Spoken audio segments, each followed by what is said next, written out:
Hello and welcome to this video on Lewis Carroll. This video is on the famed author of Alice's Adventures in Wonderland, a poet, inventor, and mathematician. A man who lived in a time when you could be a master of many fields and leave a lasting imprint. Although better known by the name Lewis Carroll, he was born Charles Lutwidge Dodggson on the 27th of January 1832. This period, his life and achievements are both interesting and worth exploring, all the more so for some of the barriers he experienced, such as an ongoing stammer. For someone who went into fantasy, mathematics and logic, Lewis Carroll was born into a relatively conservative and very religious family. Despite this, his father was a very capable mathematician in his own right, and was awarded 2 degrees before taking religious orders and marrying his first cousin. The 19th century was a very different time, unless you live in Alabama. He was one of 11 children and the eldest male. His maturation was generally influenced by this religious and conservative view. It would seem that he rebelled against it and largely left religion and, to a certain degree, conservatism behind. As with many young men and women, it seems he took the opportunity to escape home and attend higher education. The choice of subject matter may have been indicated very early on. When in school, he demonstrated a pronounced capacity for mathematics. After this, he went on to study mathematics, but graduating with a Bachelor of Arts. Remembering again, this was a time before an arts degree lost any and all meaning. This was done at the University of Oxford, but under the College of Christ Church. Through the cronyism of his father's friend, he was nominated for a studentship. After graduating, he received some scholarships and grants, but let them lapse due to a lack of discipline.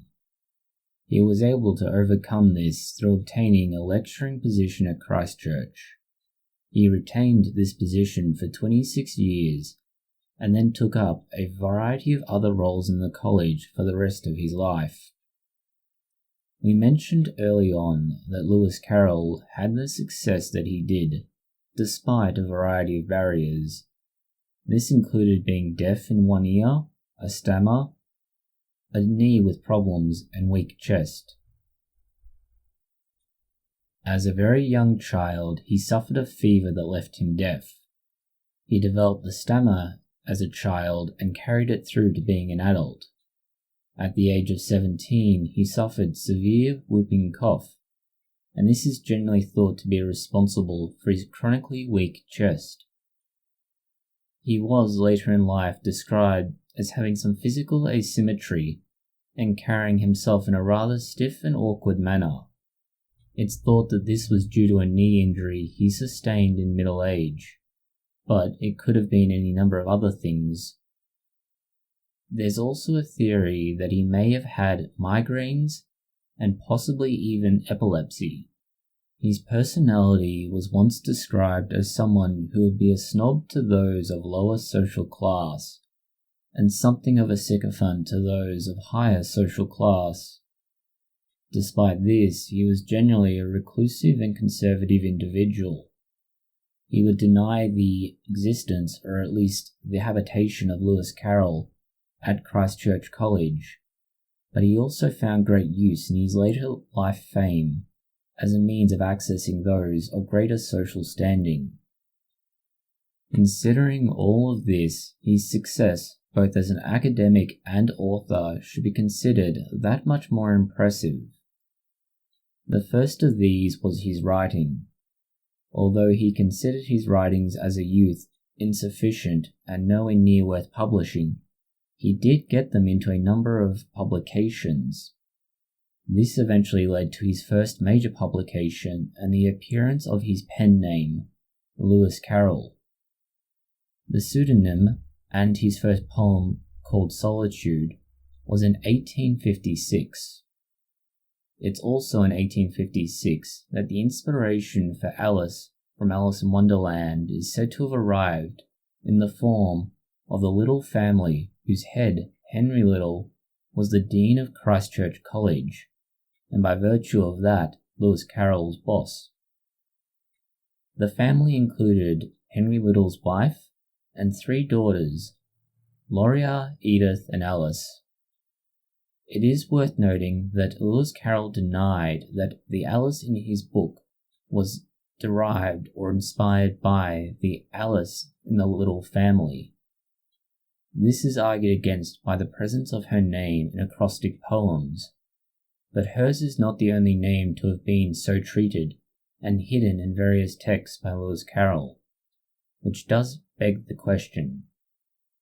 Unfortunately, the diaries by Lewis Carroll this period are missing, and we have no direct knowledge of what he did or did not think at the time. It is only at the end of this period that we know he came up with the outline of Alice, and it was consolidated into a viable book in 1864. It was published a year later in 1865, and became a massive success, both as a work and for him personally in a financial sense. Despite that, he remained in his post at Christ Church College as a lecturer and later in other roles. Lewis Carroll was a prolific photographer, and he took this up as a hobby in 1856. Around this time, photography was an emerging art, and the technology and methods were still relatively young. As was mentioned earlier, both his books and photography were a useful tool to enter into higher social circles and make acquaintances of those who had higher standing than himself. Sadly for us, fewer than 1,000 of the original 3,000 known images have survived time and the deliberate destruction by his family. It's thought that this figure came to its abrupt halt in 1880 as a result of the time-consuming process involved. It could also be because the process he used to develop the photos is known as the wet method, but at the same time that he was using it, a dry method had been developed that was quicker and easier, but he was unwilling to adopt it and stuck to the technology that he was familiar with his generally conservative personality. Lewis Carroll also contributed or invented the following items: a postage stamp case, a write-in-the-dark note-taker, Scrabble of a sorts, a variety of other games or game variations, a day calculator slide, ciphers, and more. This was all part of his creative and artistic work, and by itself is a significant achievement. Alice's Adventures in Wonderland by itself is an ongoing piece that's seen and read now, but he also had an impact on the field of mathematics. He studied in the fields of geometry, linear and matrix algebra, mathematical logic, and what was called recreational mathematics. Combining his artistic work and his academics so far, you should be impressed. But he also wrote 11 books on the various areas of mathematics that he was studying. Not only did he work with math, but logic. Not the cognitive process, but the philosophical one. The fruits of his work in logic weren't entirely published during his own lifetime, and William Warren Bartley posthumously published a second part of his symbolic logic book. This is still producing results as late as the 1990s, but it has particular relevance on symbolic logic. Symbolic logic was also tangentially related to his work with ciphers, and in the 1990s, additional ciphers that he had constructed were examined and had relevance to his work later on in life, particularly Memoria Technica. It's able to be demonstrated that he was using a sophisticated mathematical idea in their creation. more than 150 years before we really got into the nitty-gritty details of ciphers and maths. This was all part of his academia, and as a condition of his residency at Christ Church College, he was required to obtain ordination within 4 years of his master's degree. He attempted to delay it, but was eventually ordained as a deacon in December 1861. In theory, he should then have progressed to become a priest, but through the intervention of Henry Little, his boss, he was able to avoid becoming a priest and remained a deacon for the remainder of his time at Christ Church College.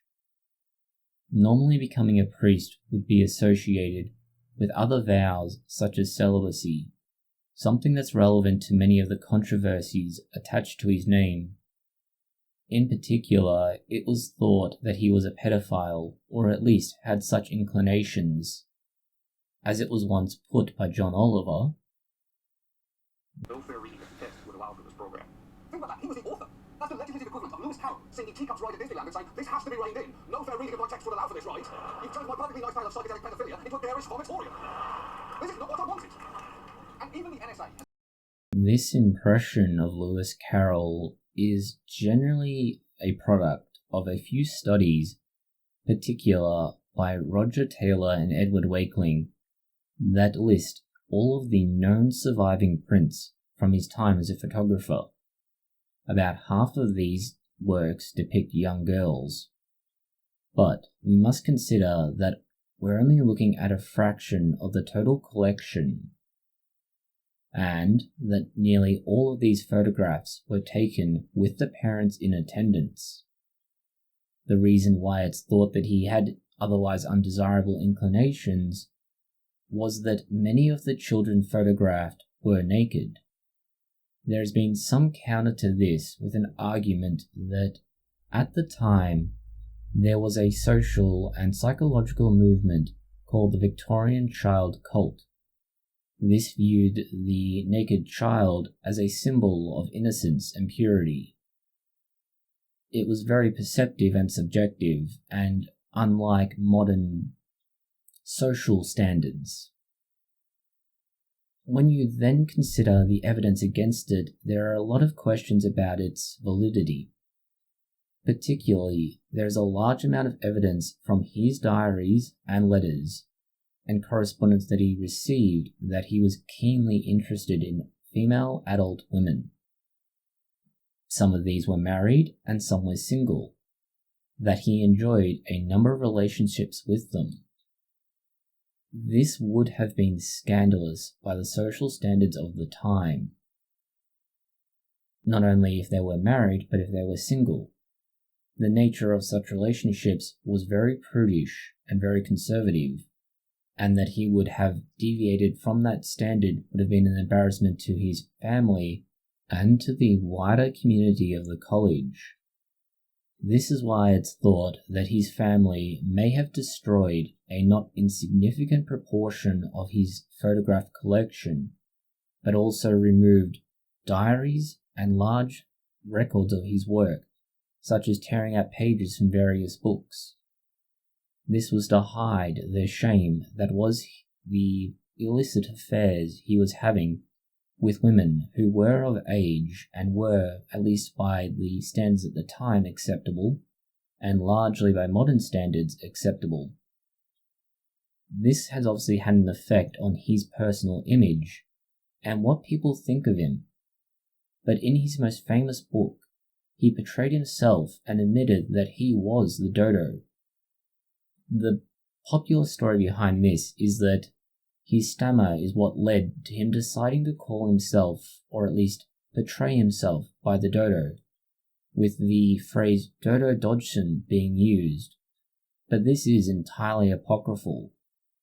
What we do have from his own writings and correspondence is an admission that this was a caricature of himself, but we don't know why he chose that particular character. Lewis Carroll died of pneumonia following a bout of influenza in January 1898 while being cared for at his sister's home. He was 66 years old, and had, even by modern standards, accomplished a great deal. Whether this was his artistic creations, his work in mathematics, or more.